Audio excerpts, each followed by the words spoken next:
અને એને જલ્દી કેવી રીતે ઓળખી શકાય? એના લક્ષણો કયા હોય જેનાથી એક સામાન્ય માણસ સમજી શકે કે એને કદાચ કેન્સર હોવાની શક્યતા હોઈ શકે?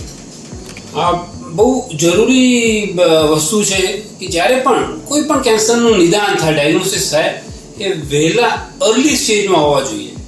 એનું કારણ આપણે જાણીએ છીએ કે અર્લી સ્ટેજમાં હોવાથી એ કેન્સરને જ્યારે ટ્રીટમેન્ટ કરીએ, સારવાર કરીએ, તો એના મટવાના ચાન્સીસ વધુ હોય છે. કેમ કે મોઢાના કેન્સરની વાત કરીએ, જો પહેલા કે બીજા સ્ટેજમાં આપણે એ કેન્સરને ડાયગ્નોઝ કરી શક્યા તો એ કેન્સર મટી જાય એવી સંભાવના 80 થી 90% પેશન્ટમાં હોય છે. એટલે વહેલા ડાયગ્નોસિસ થાય એ આપણા માટે બહુ જરૂરી છે.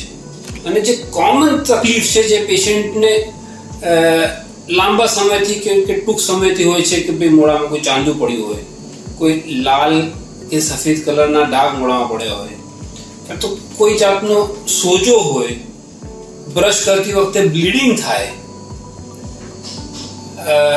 આ કોમન સિમ્ટમ્સ જે શરૂઆતી સ્ટેજમાં હોય છે. જ્યારે જેમ કેન્સર વધે તેમ એ કેન્સર મોઢાના અંદરની ચામડીમાંથી હાડકામાં જાય, જીભમાં જાય, ખાવા પીવા બોલવામાં તકલીફ થાય, મોઢામાંથી ગંદી સ્મેલ આવે, અને એ હદ સુધી અમુક કેસીસ અમે જોયા છે જ્યાં એ મોઢાના અંદરનું કેન્સર બહાર ચામડીમાં ફાટી જાય અને એમાં જંતુઓ થઈ જાય તો આખા રૂમમાં ગંદી સ્મેલ આવે.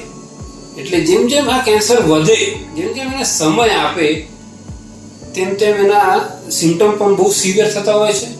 પણ બહુ મહત્વની વસ્તુ છે કે એને વહેલું નિદાન થવું જોઈએ.